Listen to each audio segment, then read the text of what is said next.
ওং নমঃ ভগবতে বাসুদেবায়। শ্রীমদ্ ভগবদ্গীতা সপ্তম অধ্যায় বিজ্ঞান যোগ। হরে কৃষ্ণ। আজ আমরা বিজ্ঞান যোগের 21 নম্বর শ্লোকটি শুনব। यो यो yang yang tanung bhaktah শ্রদ্ধয়ার্চিতুমিচ্ছতি তস্য তস্যাচলং শ্রদ্ধাং তামেব বিদধাম্যহম। অনুবাদ: পরমাত্মা রূপে আমি সকলের হৃদয়ে বিরাজ করি। যখন কেউ কোনো দেবতার পূজা করতে ইচ্ছা করে, তখন আমি সেই ভক্তের তাতেই অচলা শ্রদ্ধা বিধান করি, যাতে সেই বিশেষ দেবতার সেবায় সে একনিষ্ঠ হয়। তাৎপর্য: আগের শ্লোকে কৃষ্ণ বলেছিলেন যে যাদের বুদ্ধি কম তারাই অন্যান্য দেবদেবীদের আরাধনা করে, আর তারা পরমেশ্বর ভগবানকে আরাধনা করার যথার্থ যোগ্যতা অর্জন করতে পারেনি। এখন প্রশ্ন আসতে পারে, তাহলে কিভাবে এই সব ব্যক্তিদের অন্যান্য দেবদেবীর উপর বিশ্বাস জন্মালো? কৃষ্ণই কি এই বিশ্বাস দিয়েছেন? ভগবান প্রত্যেককে স্বাধীনতা দিয়েছেন। তাই কেউ যদি জড় সুখভোগ করার জন্য কোনো দেবতার পূজা করতে চায়, তখন সকলের অন্তরে পরমাত্মা রূপে বিরাজমান পরমেশ্বর ভগবান তাদের সেই সমস্ত দেবতাদের পূজা করার সব রকম সুযোগ সুবিধা দান করেন। সমস্ত জীবের পরম পিতা ভগবান কখনো তাদের স্বাধীনতায় হস্তক্ষেপ করেন না, বরং তিনি তাদের জড় বাসনা পূর্ণ করার সব রকম সুযোগ সুবিধা দান করেন।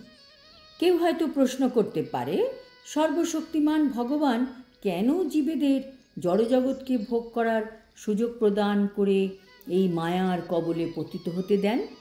ভগবান তো আগেই তাদের মানা করতে পারেন, কিন্তু ভগবান এই সুযোগ সুবিধা মানুষকে দেন, কারণ পরমাত্মা রূপে ভগবান যদি এই সুযোগ সুবিধা না দিতেন, তাহলে জীবের ব্যক্তিগত স্বাধীনতার কোনো অর্থই থাকতো না। তাই তিনি প্রতিটি জীবকে তাদেরই ইচ্ছানুরূপ আচরণ করার জন্য পূর্ণ স্বাতন্ত্র্য দেন। কিন্তু তার পরম নির্দেশ আমরা ভগবদ্গীতাতে পাই যে সব কিছু পরিত্যাগ করে তাঁর শরণাগত হতে হবে। মানুষ যদি তা করে, তাহলেই সে সুখী হতে পারবে। সর্বধর্মান পরিত্যাজ্য মামেকম শরণং ব্রজ অহং ত্বং সর্ব পাপেভ্যো মোক্ষয়িষ্যামি মা শুচা।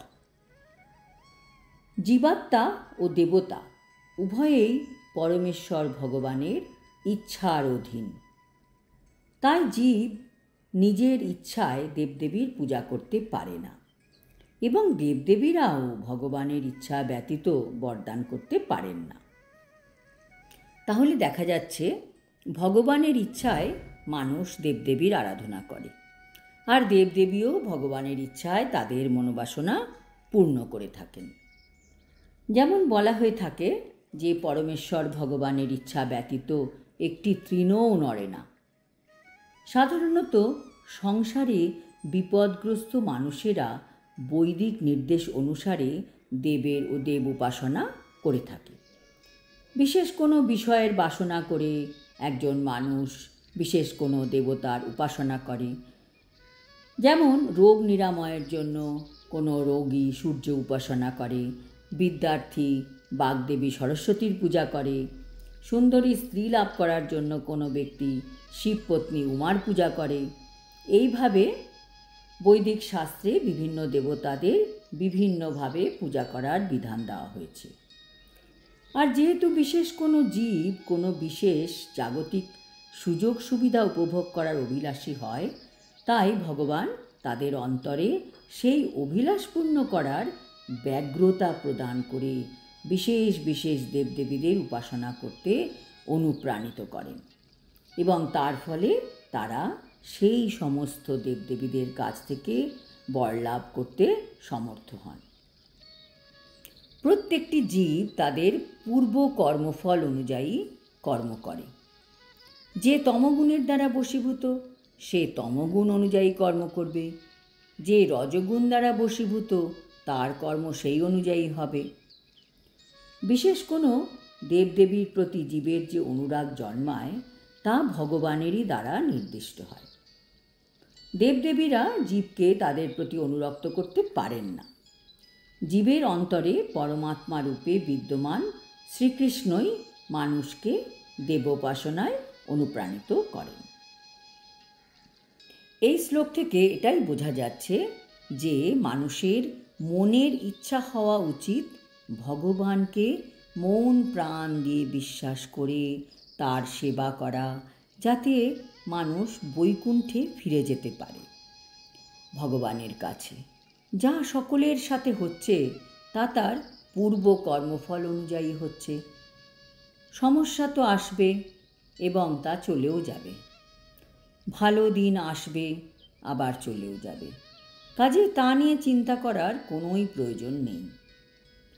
দেবতারা প্রকৃতপক্ষে ভগবান শ্রীকৃষ্ণের বিশ্বরূপের বিভিন্ন অঙ্গ, তাই তাদেরও কোনো স্বতন্ত্রতা নেই। বেদে বলা হয়েছে পরমাত্মা রূপে পরমেশ্বর ভগবান দেবতাদের হৃদয়েও বিরাজ করেন, তাই তিনি বিভিন্ন দেবদেবীর মাধ্যমে জীবের প্রার্থনা পূর্ণ করেন। দেবতা ও জীবাত্মা উভয়েই ভগবানের ইচ্ছার অধীন, কেউই স্বাধীন নয়। আজ এই পর্যন্ত। আগামী শ্লোকে আমরা জানতে পারব দেবদেবীরা কিভাবে ভক্তদের মনের বাসনা পূর্ণ করেন। হরি ওম তৎসৎ। হরে কৃষ্ণ।